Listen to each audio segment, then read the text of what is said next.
Good evening, everyone. We're thrilled to welcome you to our Thursday program. This month, it's Bring Your Own Craft Night, a partnership program of the Asheville Art Museum, Blue Spiral One, Purl's Yarn Emporium, and Pleb Urban Winery. My name is Christy McMillan, and I'm the museum's Director of Learning and Engagement. I'll be your host for this evening's program. Please note that all participants' microphones are muted by default. We are recording this evening's program, so if you prefer not to appear in the recording, be sure to turn off your video. However, if you'd like to turn on your video at any time, you're welcome to do so. And I hope everyone will turn their videos on at the end of the program to share their craft project with the group.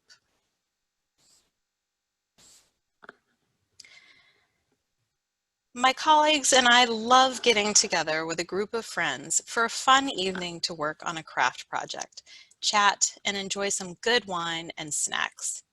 I know we're not alone in missing these kinds of experiences, so I'm glad y'all could join the museum and our partners this evening for a crafting night. While Perspective Café on the museum's rooftop is closed, our partners at Food Experience are offering great food for curbside pickup. I hope some of you are nibbling on the amazing meat and cheese plate they created for tonight's program, or one of their other delicious dinners. And if you haven't already ordered some wine from Plebe Urban Winery, I encourage you to do so. They work to support local farmers, winemakers, artists, and chefs. And as you'll see shortly, Plebe makes some really interesting wines using local grapes. Their online store also offers both bottled and canned options. Canned is perfect for these summer days. Now I'd like to go over the flow of tonight's program. We'll start with Lauren Turpin from Plebe Urban Winery. She'll be leading a tasting of two of Plebe's wines, Co-Ferment 22 and The Outlaw.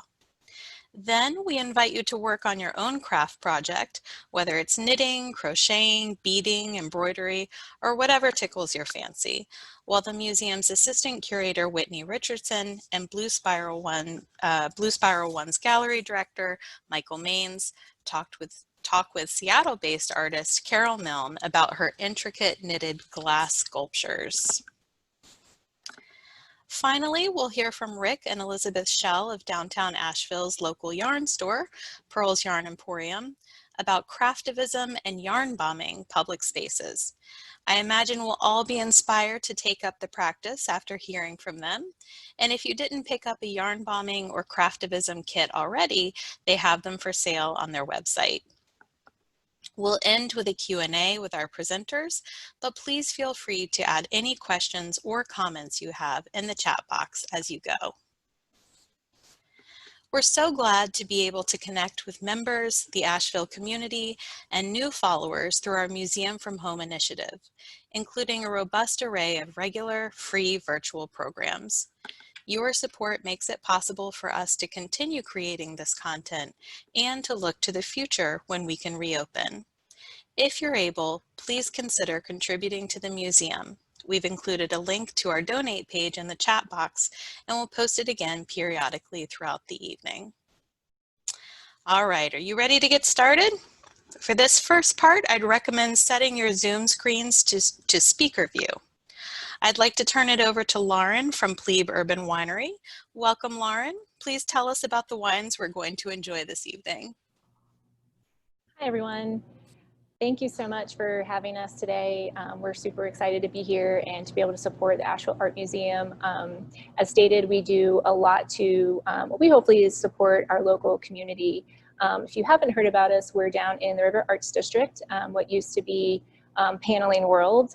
We took that 10,000 square foot building and have converted it into our winery operations as well as our taproom space, which you can see behind me. So I'm here sitting in our taproom right now. We are not doing indoor seating inside, which is why you don't see anybody. Everyone is following their social distancing. We have our matching masks from the Golden Girls. So we thank you for being a friend of all of us. Just a little bit about us before we step into the wines. We would be celebrating our 2-year anniversary on September 1st. Not a whole lot of fanfare this year with COVID, but we're still going to do that. And so what we do is we harvest, hand harvest into a refrigerated truck. Bring it on site and make it here. We source from within 2 hours, so all Western North Carolina farmers and vineyards, and about half are also wineries. The other half are just good old plain farmers. We do manage about 6 of our own acres up in the Boone area. So a lot of our wines are going to be a little bit different from what you may see on some shelves, some varietals you may not have heard of. With our elevation, we have really more akin to like an Austrian style, some sparkling. And so we're going to have more acidity in our wines, a little bit drier. And with that, we have chosen to really, when we bring in our grapes, we want them to become the baseline for what we know we can achieve to really give you a sense of the terroir. And so we do not add sugar, we do not filter enzyme, and we only pitch yeast when we need to. We're really trying to cultivate that, the wine and the yeast that we really have around us to give us a special sense of what our wines can taste like. I will go with the first one, which is going to be the Outlaw, which is a nice big heavy pour from my husband, which is this first one here on the left, right there. So all of our, there you go, all of our labels are designed by local artists. So within River Arts District or within Asheville, this particular one, because these are grapes from Boone, we did get a Boone artist to do those that label specifically for us. So this is 100% Seyval Blanc. Seyval Blanc is a French-American hybrid. It grows really well in our area. It is very cold resistant, which is why it does better at 4,500 feet than say a Chardonnay would grow. The interesting thing by us being able to source from so many different vineyards is we're able to source from multiple elevations. And so therefore we can get some Chardonnay, we can get Seyval Blanc, we can get some different varietals from here and there. But this wine in particular is one of our favorites, and the reason it is named the Outlaw is it went into a barrel and was resting on the lees, which is the leftover fermentation sediment. As long as they're healthy, they can continue to rest on there. However, it got sort of pushed into the back and kind of forgotten about. So it is our single barrel Seyval Blanc that rested on the lees for 558 days. And then we pulled it out and went, oh wow, it actually tastes pretty good. So glad that didn't go badly. What you will see is we do a lot of experimentation. So if we think it tastes great, we're super excited about it. If it doesn't turn out the way we want it to, we're gonna let you know. But we are definitely not a winemaker who looks at it as I'm going after something. It is when we bring the grapes in, what is our chemistry? What do we think would do well for that wine for that particular year? So this is very tart, very acidic, great with fatty cheeses and meats. It's also, you get a lot of that nuttiness, and that's coming from the lees. So whenever you have anything like that, you're gonna get just a lot of that nuttiness and aroma that comes out of it. So I'm gonna take a sip. Definitely one of our favorites. And definitely tart hits you right back there. But that's, again, the acidity level that we have with our higher elevation vineyards. The second wine is all going to be native yeast. This particular label was designed by Danny Reed, who owns Hot Stuff Tattoo and is also a fly fisherman. But he just came up with that design. He just really enjoyed it, and we really, really love it too.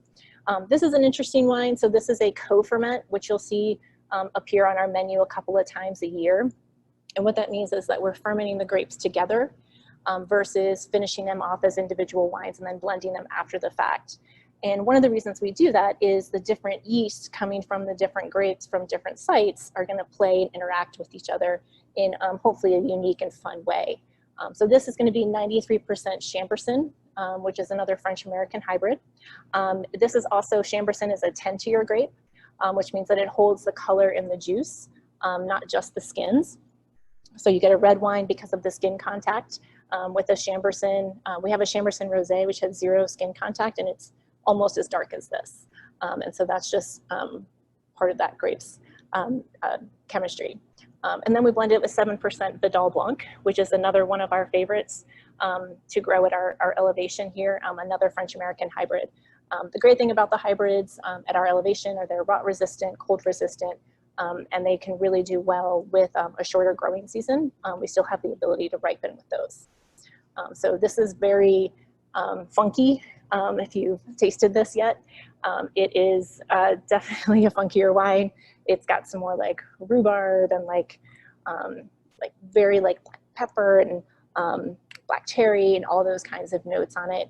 And it just kind of keeps changing as you let it open and breathe, and adds a little bit more complexity to the wine as well. So I'm gonna take another sip of this one. So does anyone have any questions so far?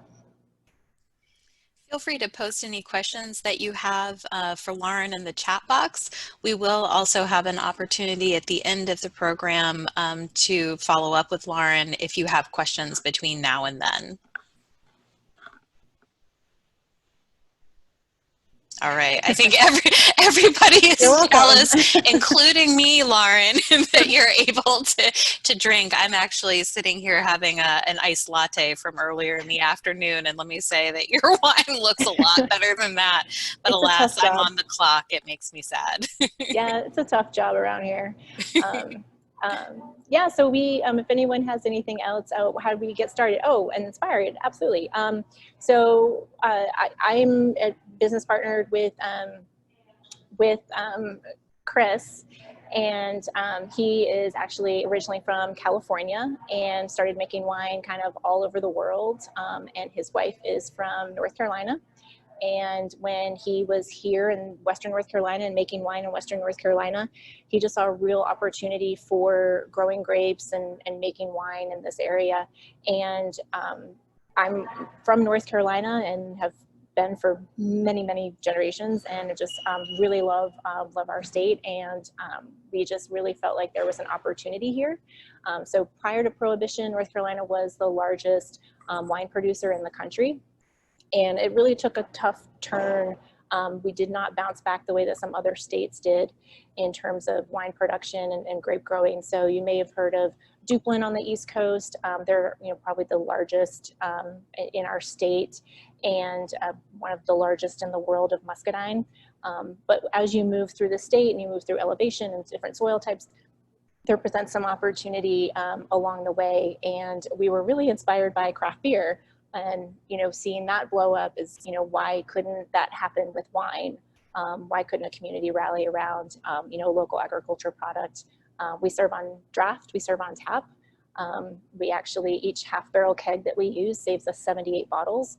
So a lot of our sustainability efforts go towards when we're in the tap room. And then, yes, we do bottle, yes, we do can, but we really want you to come in and experience and then be able to take something home. We actually fill growlers to go. So again, just part of that sustainability, because we want everyone to, we know what our environmental footprint is, and we're trying to reduce that as well, but still be able to produce a quality product. Thanks, Lauren. We have a couple of people who are joining us from other states. Carol is in Washington, Madeline is in Tennessee. We have someone joining us, I think Suzanne from Alabama, and they want to know, can they buy from you and ship across state lines? We do ship. It is direct to consumer only right now, so you won't see it in a bottle shop in those states, but you can certainly order from us directly online, and we ship to 36 states. Were any of those states included in your list? Do you know off the top of your head? I know Tennessee for sure. Washington, I would have to double check. Okay, thanks, Lauren. A couple of people might have gotten a different version of Co-Ferment. Helen said she got Co-Ferment 11 by mistake, and she loves it. Can you tell her a little bit about it? Thanks for holding it up. I would say, if I didn't see it just because it's not on my screen, but I can have, we bring a Co-Ferment 11 over. Yes, so Co-Ferment 11 is definitely lighter because it's actually a white wine with skin contact. And then we did blend it with a little bit of red, so it sort of teeters on that orange amber wine, if you see those terms around the wine industry. Just grab that bottle here. So it is predominantly Traminette, And Tremonette is another hybrid that we really love in our area that we do a lot with. This particular artist is actually in the RADA. She's over here just behind us in that big building, Elizabeth. So one of the fun things about being able to work with artists is while the two behind us were designed specifically for those wines, we saw her work and thought that it really fit with the wine. And so we were able to just reach out and say, can we pay you some dollars to, take your image and use it on our label. And, hopefully the artists so far that we reached out to have been very responsive. We have 3 more coming out this weekend, also with a local artist. But yeah, so this is more of that like amber orangey wine. And it's got more of that like grapefruit lemon, if I recall correctly. I'm just looking at my cheat sheet here. We have so many wines. It's hard to keep up. We have, I think we've probably produced 40 wines or so this year. We do a lot of very small batch. So for example, this weekend, we're releasing 3 wines, but it's only 12 cases total. We hand bottle, we hand label, and that's how we're just trying to find more and let folks understand a little bit more about what our area is capable of producing. Yeah, thank you so much, Lauren. That was really great. And again, it makes me a little sad that I can't taste along with you. But I hope that everyone is inspired to go pick up some wine from Pleb if you haven't already. Okay, I hope everyone has their craft project ready. Please feel free to work on your craft during the next 2 presentations.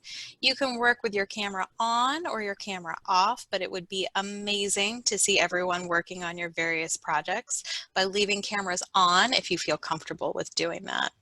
Remember, we'll leave time at the end of the program for you to turn on your cameras to share your progress.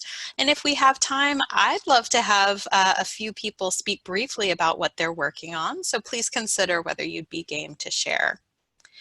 Now I'd like to welcome the museum's assistant curator, Whitney Richardson, director of Blue Spiral 1, Michael Maines, and artist Carol Milne. You may have noticed the amazing sculpture called Knit Knot that we used on this evening's event page. We're so lucky to have this work by Carol in the museum's collection. It's definitely one of my favorites. Carol's work is also featured in Blue Spiral's current exhibition, Tools of the Trade, Reinterpreting Traditional Women's Work, which Michael will tell us more about. Welcome to you all, and thank you for being here this evening. Turning it over to you. Thanks, Christy. Yeah, thank you. Hi, everyone. Christy, if you'll go ahead and put up the slide of Carol Milne's work we have in our collection. Just while I introduce her here. Great, we've got Knit Knot on the screen. Hi, everyone. My name is Whitney Richardson. I'm the assistant curator at the museum. I'm happy to introduce and have Carol Milne here with us tonight. We only have this one lovely piece, and we're going to look at quite a few others that are now in Blue Spiral 1. Carol is in Seattle, Washington. She's a glass artist, although earned her degrees in college in landscape design, and pretty quickly decided sculpting was the way for her to go. She's worked in several different media. And are you working tonight as you talk, Carol? Yes, she's got it. I'll turn it over to you to just kind of say hello to everyone, and we can show the video. We have a short video to show Carol's process that she does with her glass, and then we'll let you and Michael have a little talk here too. Okay, well, thank you for inviting me. I'm happy to be here. I have my own wine, but I couldn't find yours. But the Pleb, it looked really good, and then I tried to order it and it was too late, but in the future. Nice. All right, Christy, if you want to go ahead and we'll play this video. This is 3 minutes. where I do most of my wax work. What I do, I can't knit with the wax directly. It comes in long strands of different dimensions. So what I do with it is I wrap it around knitting needles and make coils, and then I open up the coils and I knit them together by hand. So here's just interlock by hand. And then once I get a shape or something here, this is like many rows knitted together. Knitting is flexible, so I would shape it how I want it, and then I have to melt wax into all the joints so it stays stable and so it's all connected. That's what I'm working on here.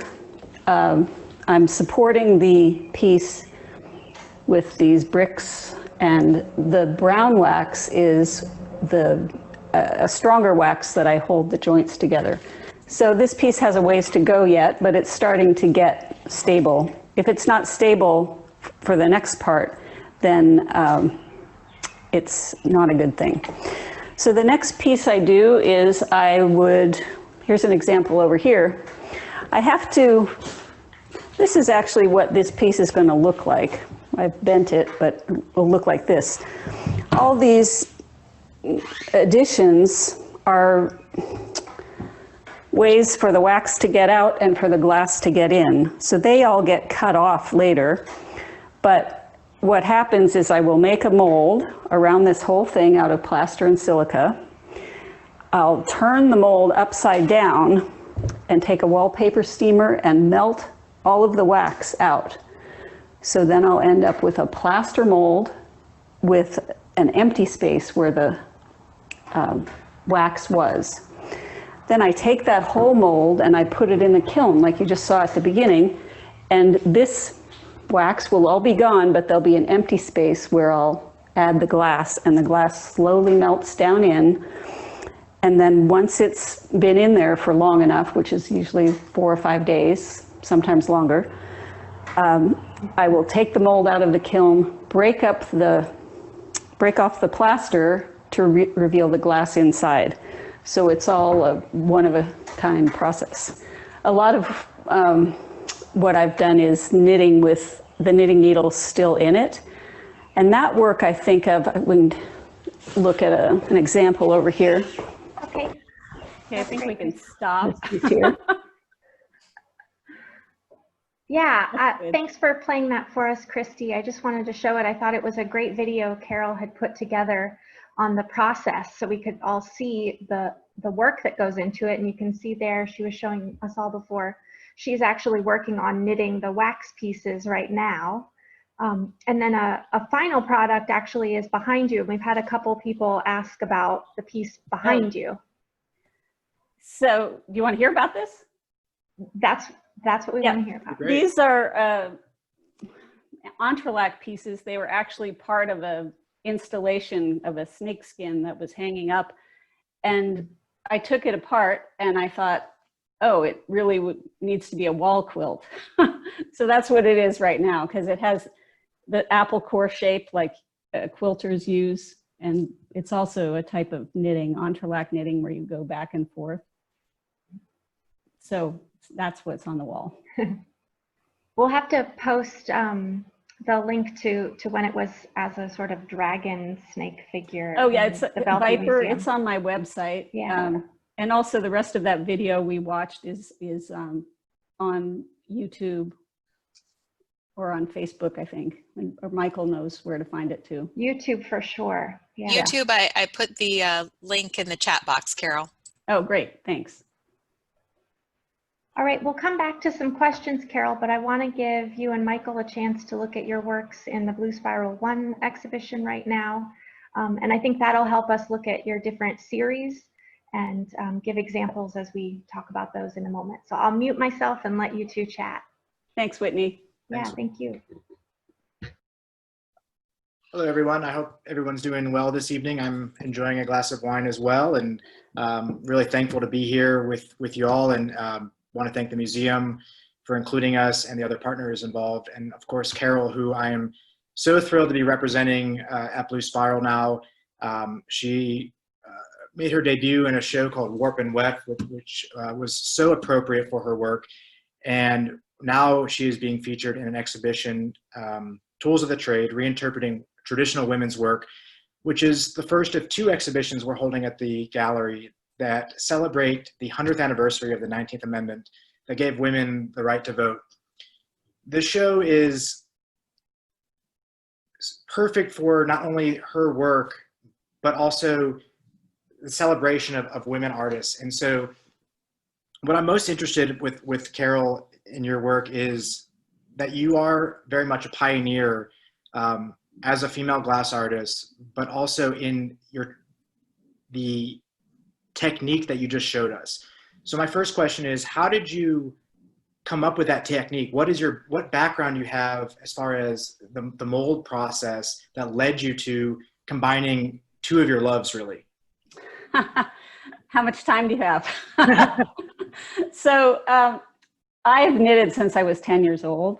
And when I became a sculptor, I was doing mold making, doing like bronze casting and casting iron. So I learned about using molds and the lost wax casting process.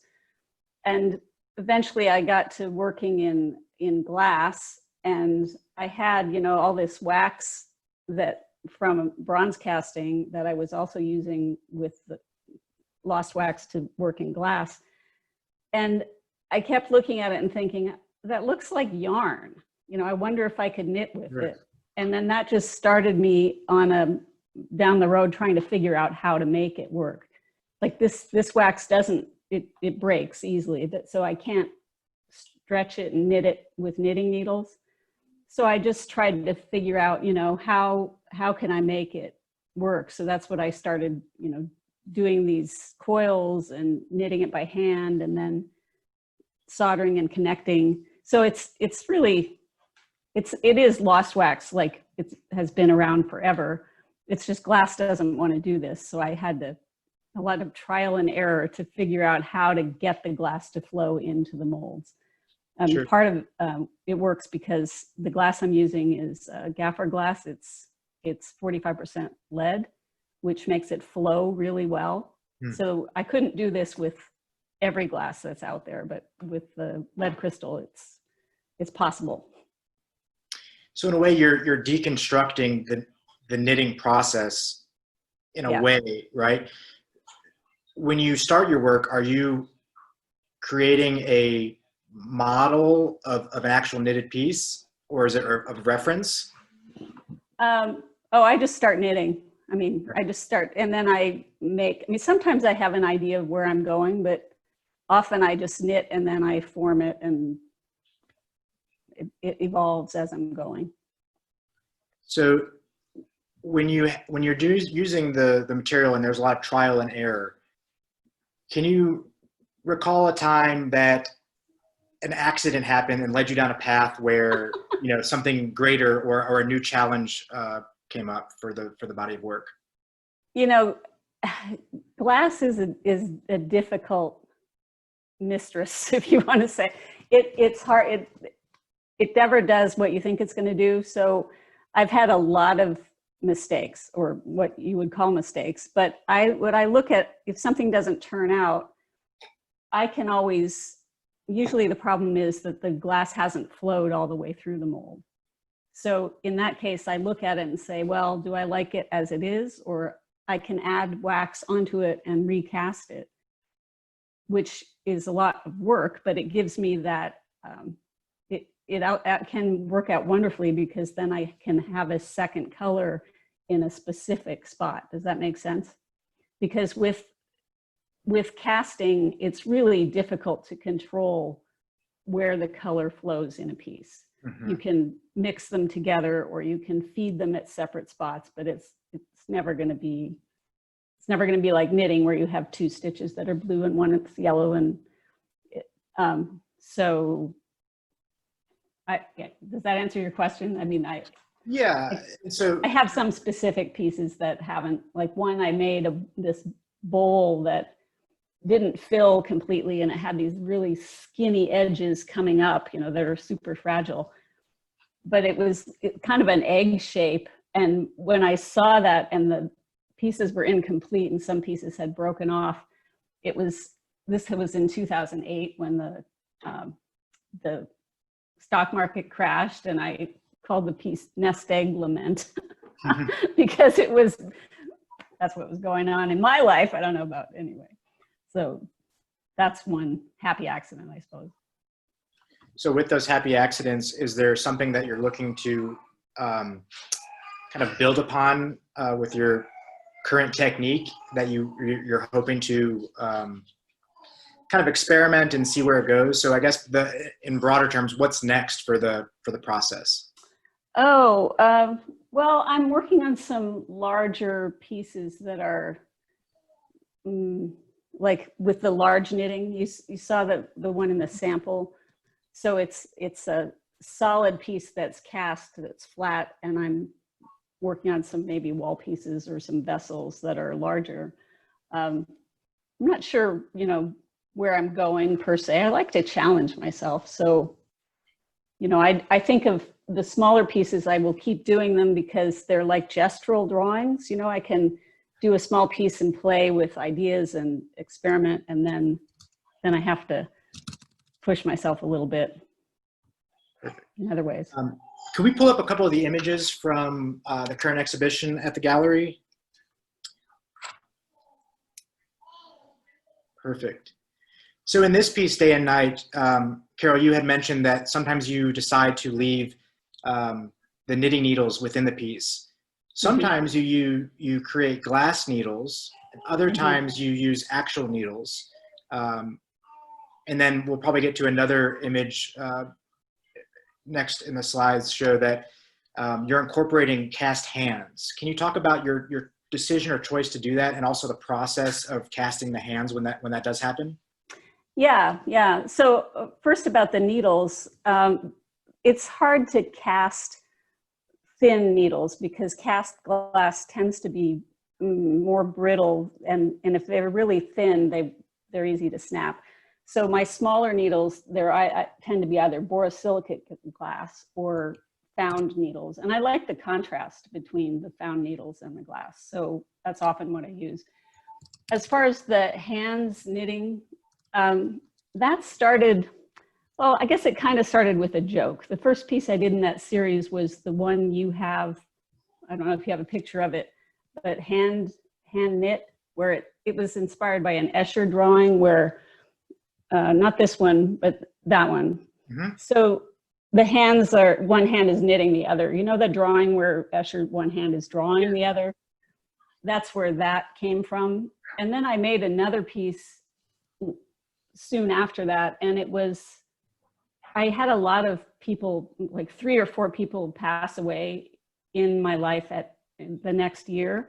And I started looking at the hands knitting themselves, and for me it became more about, about loss, what does it mean to become your own mentor and to knit yourself? And so I've made like 4 or 5 of those now that in different veins, like the one Go Knit Yourself, which is back, the pink and orange one, which you also have, is a couple of years after, and it's more, I think, playful, and it's twisted, and they've kind of have evolved. I've done a couple recently as well, so I like the idea of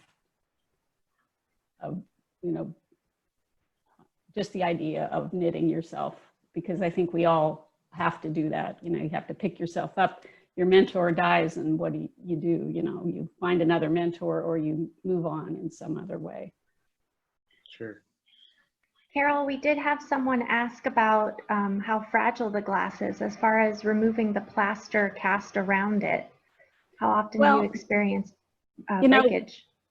So I don't have that much breakage now, but glass does. The thing about the knitting is the pieces are thin, but they're all attached to each other. So they're pretty strong. The time I have problems, if I go in with a tool and tweak it, glass is not going to withstand being torqued. It's going to break before the metal will. But I'm just careful, So mostly I don't have breakage, and if I do, then that's a feature.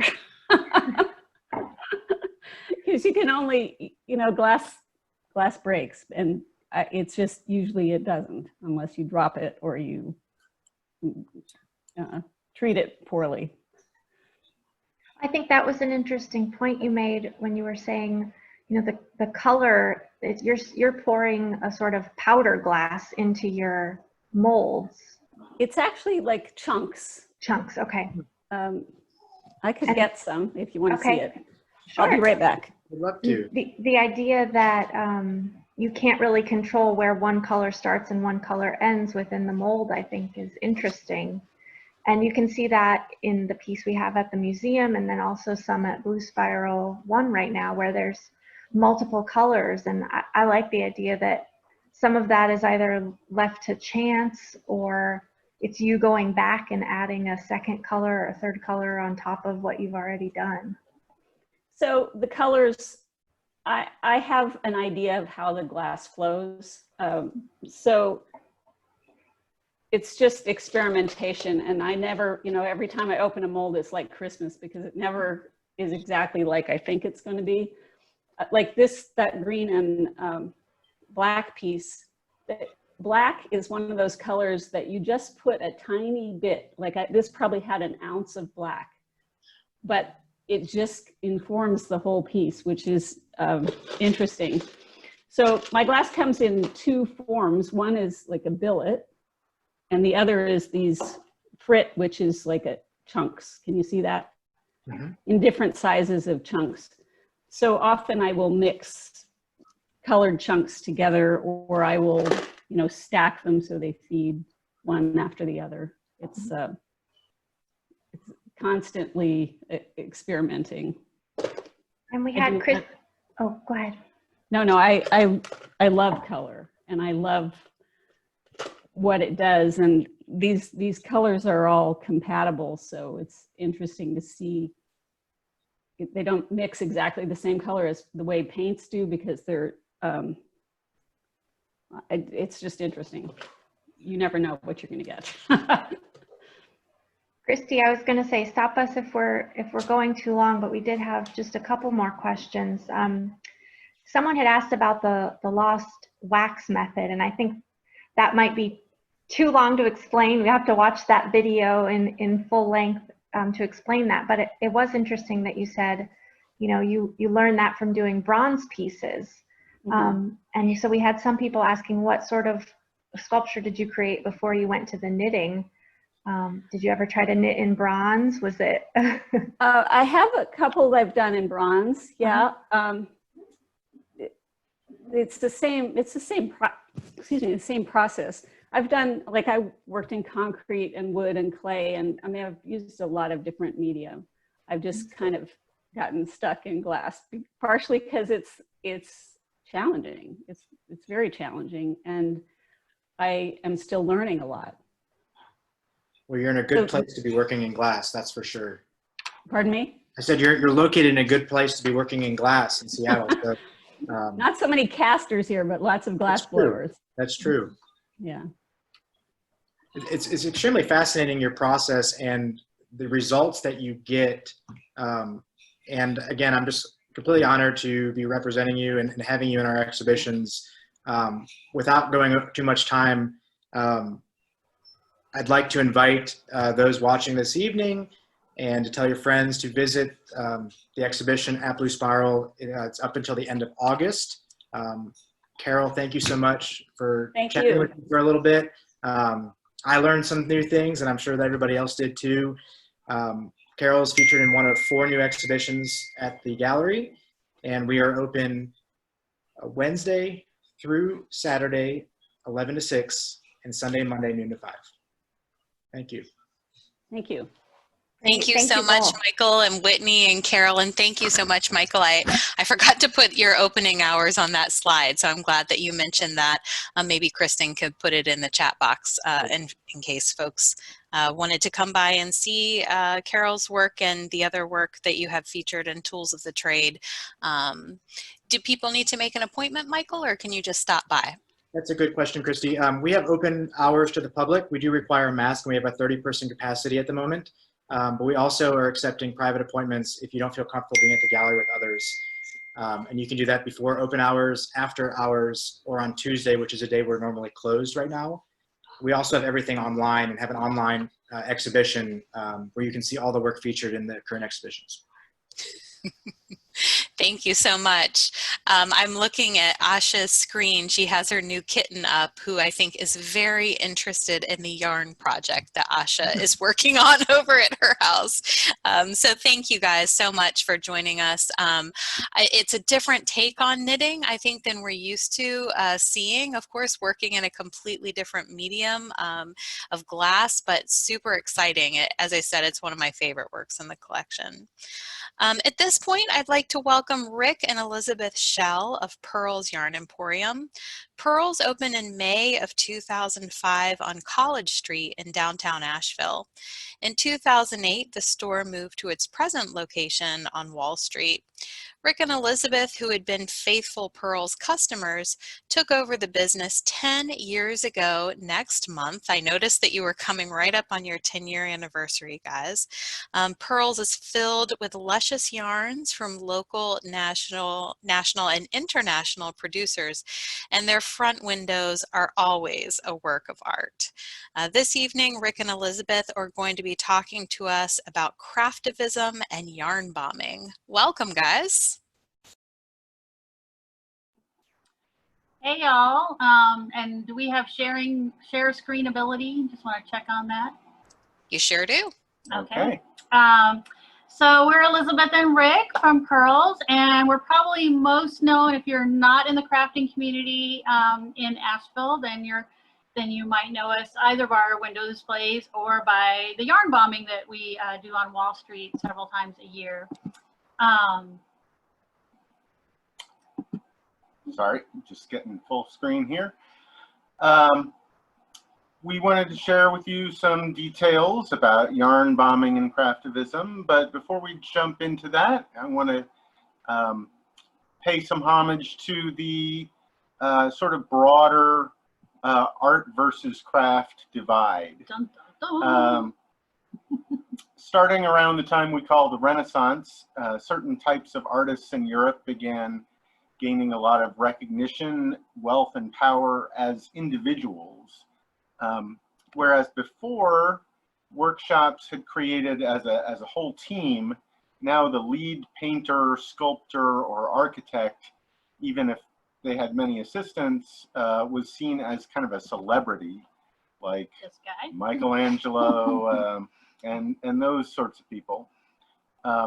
Conveniently enough, Europe was also beginning its great rush to colonize, and the arts practiced by the people they invaded were seen as minor and decorative.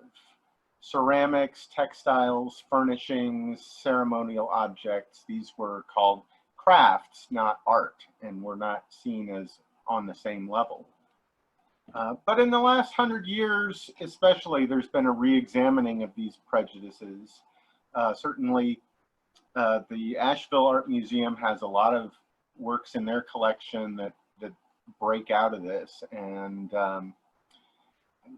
but still, you know, things that are made to be used or worn, things that are associated with women's work, things that are not completely made by the designer, they all have to go the extra distance to prove that they're worthy of being taken seriously.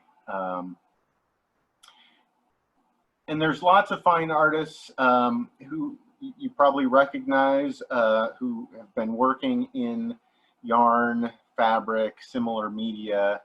I mean, Christo and Jean-Claude are so recognizable. They've been wrapping stuff in fabric since the early 60s. This is the Reichstag, which they did in 1995. Judy Chicago is a pioneer of, you know, working with lots of different things, but needlework is one thing that she's done. This is the Creation of the World from 1984. And then more recently, you know, you've seen more and more different kinds of things. This is Janet Morton's Cozy, a house wrapped in knitting from 1999. Lisa Ann Auerbach has been making these sweaters with subversive messages since 2004. Teresa Honeywell created this yarn-covered motorcycle called Everything Nice in 2006. And Caroline Wells Chamber creates crocheted pieces. This is his piece called Origin from 2015. So fine arts, you know, have some yarn covered in them. But outside the context of museums and galleries, something else has been going on out on the street starting about 15 years ago. Magda Sayegh, I'm hoping I'm saying her name correctly. She was running a boutique in Houston. And one day out of boredom, she just knitted this cozy for the door handle of her shop and sewed it on, and it garnered so much attention that she and a group of friends were soon putting up knitted swatches all over town. Sayegh, who describes herself as half Southern, half Arabic, put it this way: Houston was a great city for this. It's overdeveloped and there was not a lot of civic pride, at the time at least. As a citizen, you felt powerless. Old homes were being torn down for condos. I yearned for something colorful and creative and would color my world and personalize my landscape. Beautiful art comes from dark places. If you're happy, are you motivated? When you are frustrated, you act accordingly. I was frustrated.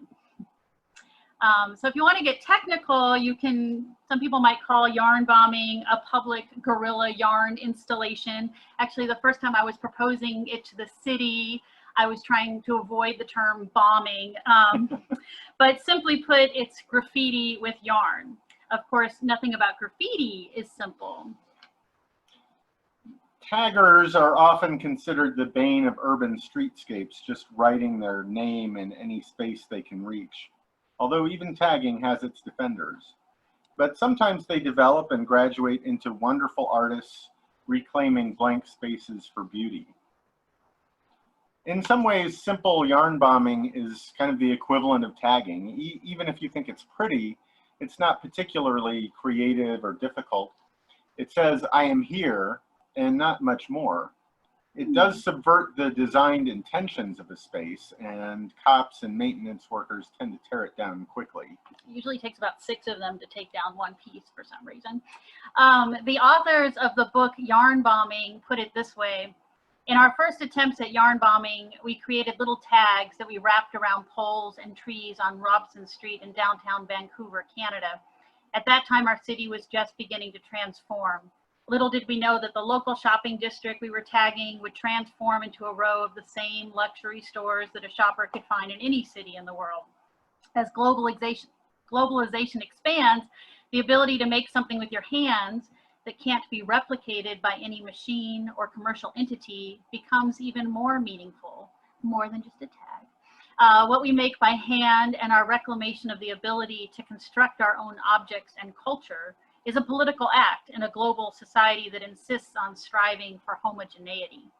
Being a yarn bomber means that you are intentionally creating work that might only last in public for minutes before it is taken down. There's a magic of this kind of gift giving. The act of making a yarn bomb is a testament to experimentation and being free. That ephemeral nature is why crafters with larger aspirations tend to quickly move away from the guerrilla aspect and into the realm of permission. Because with the assurance that an installation is temporary and will be well maintained, often the powers that be are happy to sponsor a little subversion, as we've experienced in Asheville. And maybe it's because crochet and knitting are seen as wholesome, and maybe it's just that it leaves no trace once it's gone. And hey, with large officially sanctioned works, the creators can sometimes even get paid. This bus in Mexico City was Magda Sayegh's first leap into professional yarn art. Or at least paid art.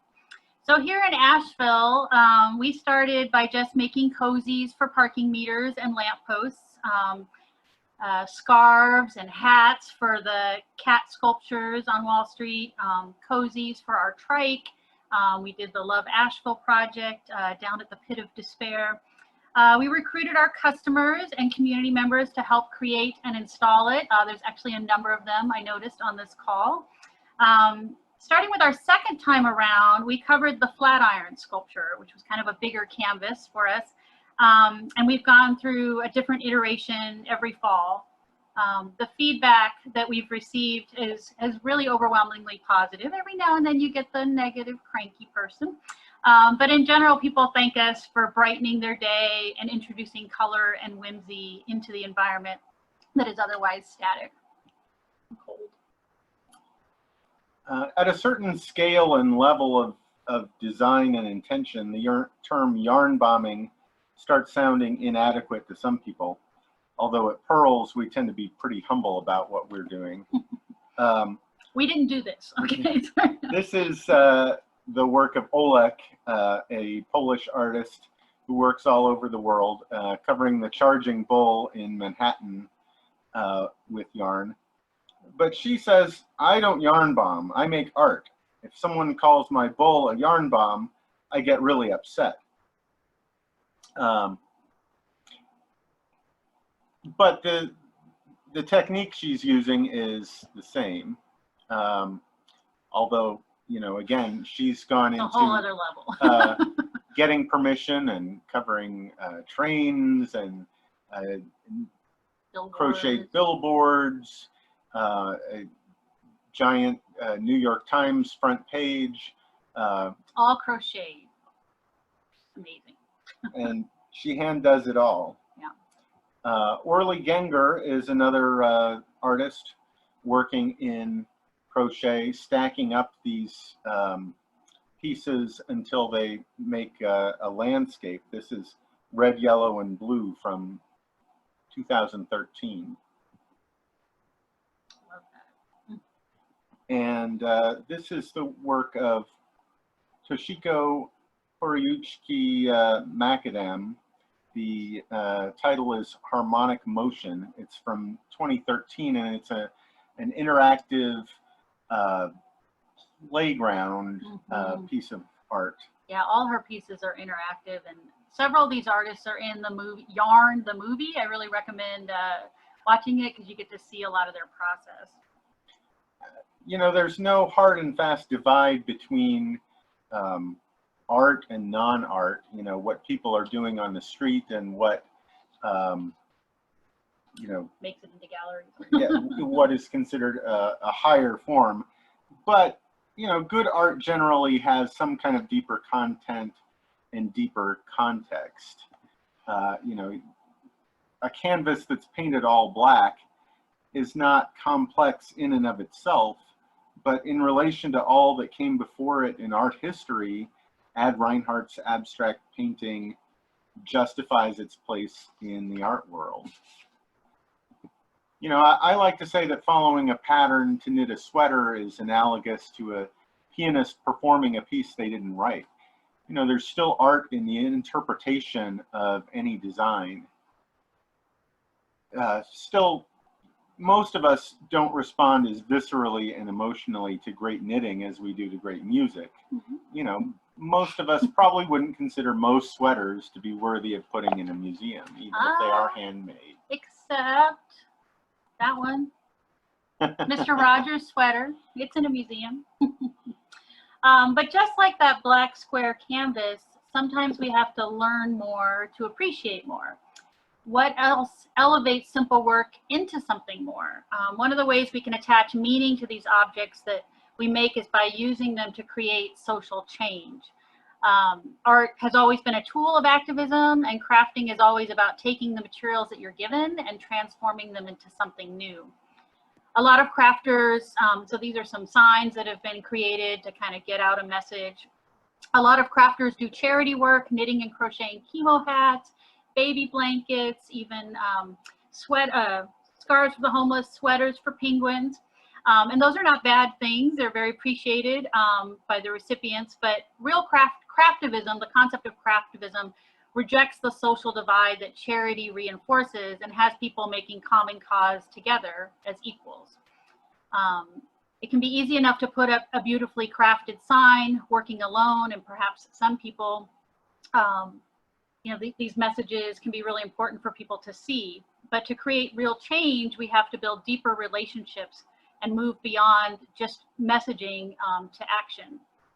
The real power of crafting is the work we do together. This is our stitch group back when we used to be in person at Purl's. If knitting and crochet were limited to the work people do at home by themselves, they would still be dying out grandmotherly crafts. But they've been reinvigorated by the social circles, sometimes lovingly called Stitch and Bitch sessions, that we've built into long-lasting relationships and friendships, communities of support. There's several people on this call who've been in our stitch groups since the beginning of Purl's.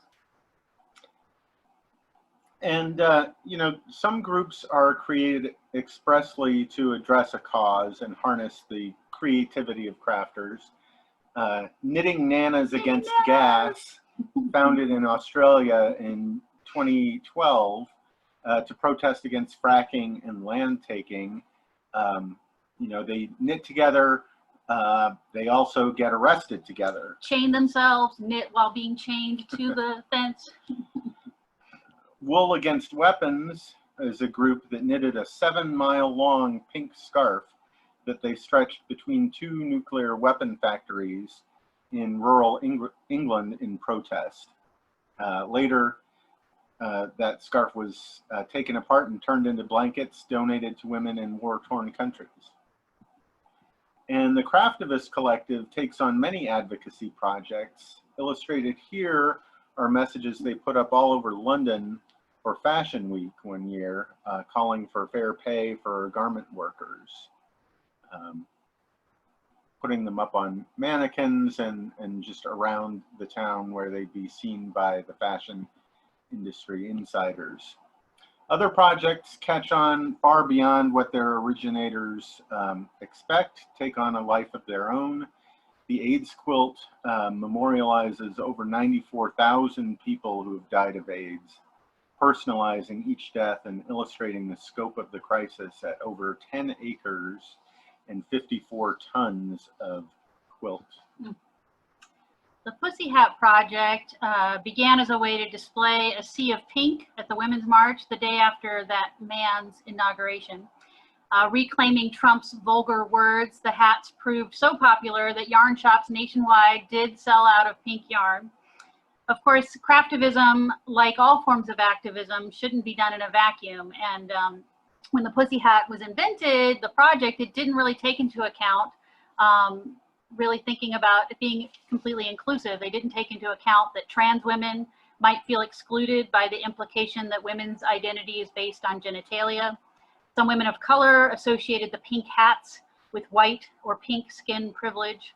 When you're designing a craftivist campaign, you can avoid these problems by recruiting, building a community of people as broadly and as an actively inclusive team.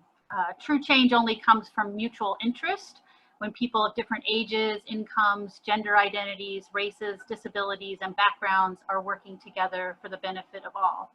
Now, the 2 women who did the Pussy Hat Project, they went on to do other craftivist projects. Krista Suh on the left, she created the Evil Eye Gloves Project for the March for Our Lives, but she didn't collaborate with the young people who were organizing that, and so it didn't really take off. Jana Zweiman on the right, she created the Welcome Blanket Project. Now, there have been lots of large-scale blanket donation projects. Project Linus has been making blankets for children for 25 years. And there was the Warhol Bridge yarn bombing in Pittsburgh, which created 600 blankets that were ultimately given to homeless shelters, senior centers, and animal rescue organizations. But the Welcome Blanket Project called for folks to make blankets for refugees and new immigrants, along with messages of welcome during a time when Trump's blood and soil rhetoric made it clear that many Americans are not the welcoming sort. It distributed over 5,000 blankets using over 2,000 miles of yarn representing the length of our southern border. And these were knit, crochet, as well as quilted blankets. Purl's has for the last couple of years leveraged our own yarn bombing to partner with Beloved Village, a ground-up community funded and built project for people getting pushed out of our community by gentrification, those who face housing discrimination, or people who are currently houseless. In 2018, we worked with our crafters to create Gnomes for Homes, which were displayed as bollard tops and then sold to raise money for preparing the land out in East Asheville for the Beloved Village. And they've now completed their first model home and have plans for, I think, 20 some homes for, you know, to create a real intentional community there. And then in 2019, we had a Nothing is Impossible theme with When Pigs Fly. And we had lots of people helping out making flying pigs. You might have seen news stories that a lot of them were stolen from off the street, but our knitters and crocheters stepped up to replace all the lost ones and then some. Those were also sold to raise money for Beloved. Working together in community is hard, messy, and slow. Building broad coalitions requires a lot of frustration and committees, but it's the only way we know to make lasting change. Craftivism is a tool to make these communities visible and tangible. Another example from right here in Asheville, before our time here, was the 1980 wrapping of city blocks downtown to show how much would be lost if the proposed mall and its associated parking lots were to be built. And turned out we saved a huge chunk of downtown. So a new project that's happening right now is called the Empower People Project. And it's a multiracial group of designers, of knit and crochet designers have come together to launch this project. It's unclear yet how far it will go, but the idea is to make purple bandanas like this one, knit, crochet, or sewn. And they want people to be making them like all through the fall. And, you know, as you're making them and wearing them, to get really people talking to each other, and especially really moving towards voting and the unity we need to have towards empowering people to vote. So you can keep your eye out for that one. You know, the Art Museum encouraged us to create some kind of product to share with y'all, and we did. There are some craftivism and yarn bombing kits on our site, but you know, in these days of COVID, it's hard to find the community to support the larger work because we can't get together in person in the same way. And so what we think is more important right now is encouraging you to check out we have virtual stitch groups. We have 4 of them going right now.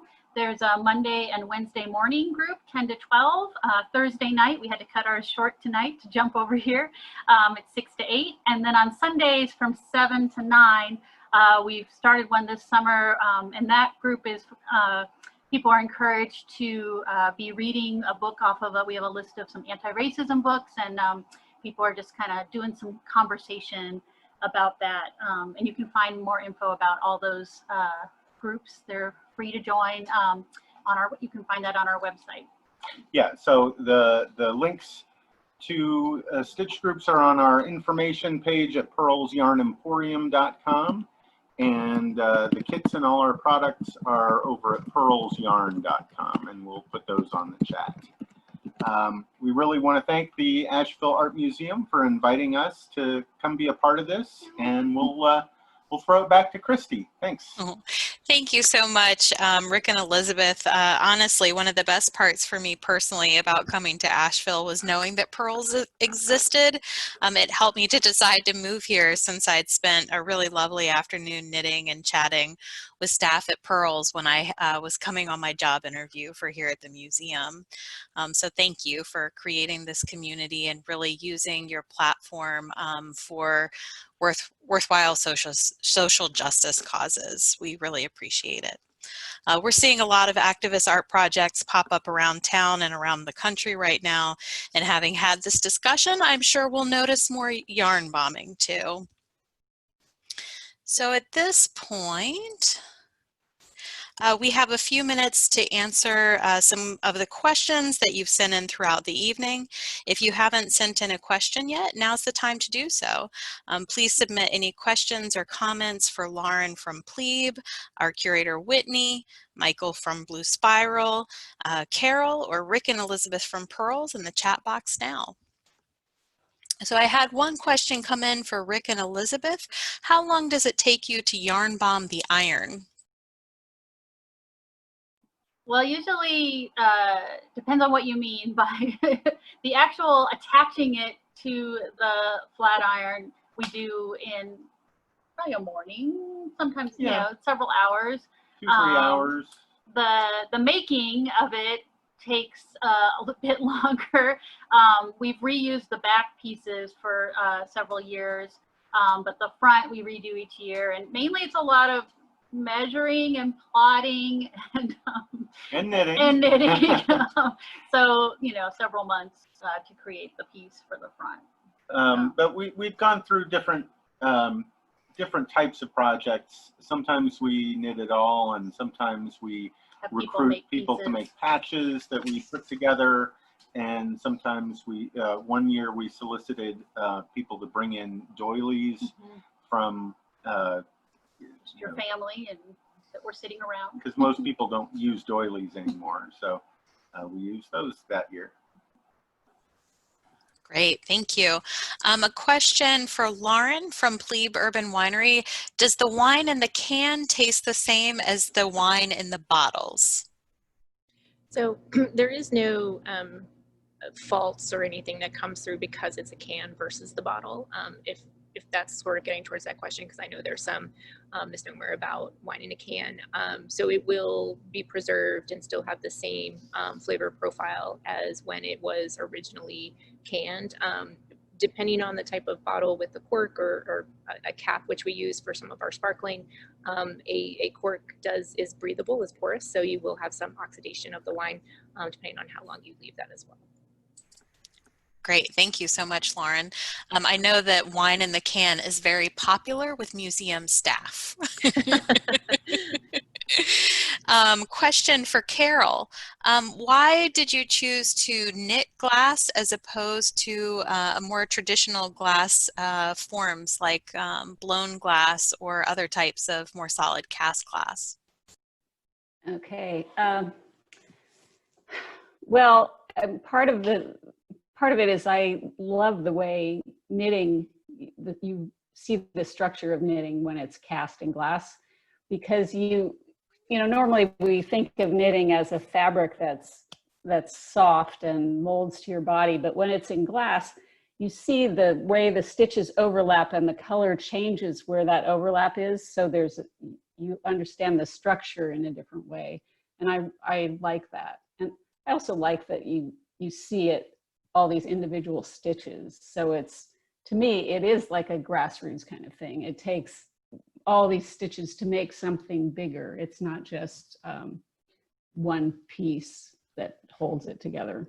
Right, and there had been a question earlier on when you were originally speaking about just that process of knitting it together. So you are actually knitting the wax with big needles, correct? No, not with needles, because the yarn or the wax doesn't stretch like yarn.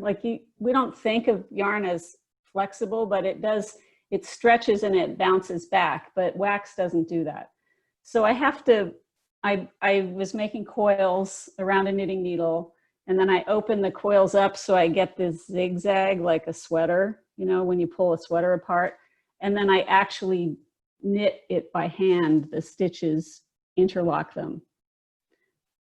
And so once they're all together, since it's flexible, I have to shape it and then go and solder all of the joints so it stays in the shape I want. Got you. Whitney, that reminds me of Ruth Asawa and the way that she crocheted wire to put together her wire sculptures. It's really analogous, Carol. Thanks for clarifying that. I did have a question for all of the presenters tonight. Carol, Rick, even Whitney and Michael, feel free to chime in. Lauren, if you'd like. What is your favorite craft project?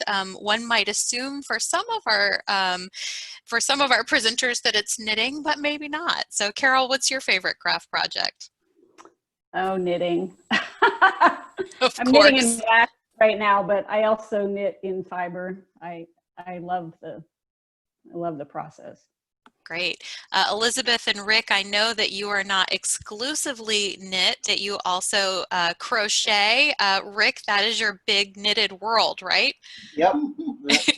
That was one of the most fun projects that I've done, is designing and implementing this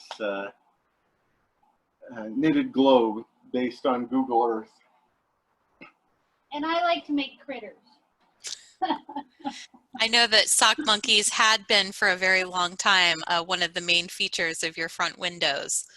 I make kitties now. Kitties in the front window. Kitties and sheep and pigs. How about you, Whitney? What's your favorite craft project? I personally also like textiles, but I tend to do embroidery or cross stitch. Okay. Michael? I like quilting, actually. I did several quilts when I was in school, and I hope to get back into it one day. Great. Love that. That's surprising. I didn't know that about you, Michael. I'm going to file that away. Lauren, how about you? I actually really enjoy cross stitch. And Lauren's husband, whose first name I don't know. Lee. Lee. Do you have anything? Oh boy. I'm all into yard work right now. That is a craft in itself. And Lauren and Lee, do you have your mask close by? You guys have the cutest masks. Golden girls. Love it. Thanks for being a friend. Thanks for sending in the great questions, everybody. That was really, really wonderful. And now I hope that everyone will turn on their videos and share the project that you've been working on. I've been watching Helen and Suzanne and Peggy and Asha. Elizabeth. Oh, Rebecca's got her knitting out. If you guys wouldn't mind, we'd love to see. Is anybody willing to turn on their microphone and tell us a little bit about what they're doing? Raise your hand and I'll unmute you. Suzanne, you're making a face. No? Suzanne, go ahead and tell us. I am working on what is called the Petaluma wrap. It's just mindless knitting that you need 400 yards of yarn to do. You increase it basically in 2 skeins of worsted, DK, pretty much any kind of yarn you want, and you increase with half of the yarn and you decrease with the other, and when you're done, it self fringes. This is what the pattern, well, let's see, this is what the pattern looks like. It was a free pattern at my local yarn shop, but unfortunately due to COVID has now decided to close their doors. So fortunately I have an extensive yarn stash, so I'm good for a little while, but when I make a trip up there, I think I need to join the other yarn shop up there and check out what they have. Yeah, Purl's has a great selection. I will be very sad next time I visit Birmingham not to come to In the Making. That was also very sad to hear that they were going to close. Asha, you've been working on I think a weaving project? Can you hear me? Yep. Yeah. Yep. I would not classify this as a weaving project, although I do have a weaving project on my wall. I would classify this as a am I allowed to swear? I'll say this a cluster mess. Cluster mess. Wonderful. I taught my partner here how to braid. He didn't know how to braid at the beginning of this presentation, and he did a lovely job. Actually, he did a very mathematically precise job, which makes sense given who he is. And my mom's over here crafting cat toys. A cat toy. And I decided I would try to attach the cork of the wine that we're drinking to the end of it. and I didn't have quite enough yarn, so I'm not sure quite what's happening here, but it's kind of a cage cork situation that Portia's gonna love, I'm sure. But yeah, this is super cool. Portia's the kitten that you held up. Yeah, Portia is the kitten, and she's not a snobby cat. She loves whatever. She's loved every toy we bought for her, and she loves self-made toys as well. So I think she'll appreciate. She really loves dangly things. So I was like, oh, we need to just hang stuff on like every door, because she's really smart and she's really active, and so she'll come and find our fingers or our feet to play with if we don't give her a toy. Thanks so much, Asha. Anyone else want to tell us what they've been working on? Sheila, you're holding yours up. Would you like to tell us? Go ahead and unmute, Sheila. There you go. Oh, I can't claim this entirely. Well, I can. This is an 80-year-old, I'm guessing, Afghan crocheted by my grandmother. But over time, the yarn has disintegrated, or something happened to one corner in particular. And so I've spent a number of hours during this period of time just with needle and thread, trying to figure out how to get it back together again. And I just recently finished it, and we'll probably put it in a bag and zip it up for maybe my grandchild, who then it will have been done by their great-great-grandmother. Right. So I'm pleased that I saved it. I love the generational aspect. Oh, and there's David. David, what are you working on? So I started the beginning of the year weaving yarn, and did some of that, and decided basket was also weaving. So I tried a basket, and I've had a lot of fun doing it. Oh, I love it. Thank you so much. I'm an old retired person. You're supposed to, when you're old and retired, you're supposed to do basket weaving, right? Well, you're not old. You might be retired, but. Okay, thank you. Thanks, David. We have time for one more. Sally, you had raised your hand. What are you working on? So last Christmas, I yarn bombed our light pole on the front sidewalk with a candy cane. So I basically made strips, and then I spiraled it around the light pole. And I got lots of comments. So my FedEx driver for this street, he said, just like a month ago, what are you gonna do now? So I decided to yarn bomb the columns, the posts on our front porch, and the red, white, and green spiral candy cane. So I'm working on these long strips. Right. Gotcha. So I love that. You're yarn bombing your own home. Project. Yeah, really great. Thank you so much, Sally. I am really happy that everybody has been busily working away during the hour, and my colleague Kristen just asked if everybody would hold up their craft one more time so that she can take a screenshot. Awesome. Got it, Kristen? All right. Everybody's projects look really great. Thank you so much for sharing. Let me get this back up on the screen. Thank you to everyone for joining us tonight. A special thank you to Lauren from Pleb Winery, Michael from Blue Spiral 1, Carol Milne, Rick and Elizabeth from Purl's Yarn Emporium, Whitney, and our friends at Food Experience for their contributions to this virtual event. Our event page will remain live, so if anyone wants to go back to find the links for the wines we tasted tonight or the yarn bombing and craftivism kits, you can still go check those out. We'll be sending out an evaluation to collect your feedback on this evening's program, so please watch your email. We look forward to welcoming you back to the museum and Perspective Cafe as soon as it's safe to do so. In the meantime, we enjoy interacting with you through our Museum from Home initiative.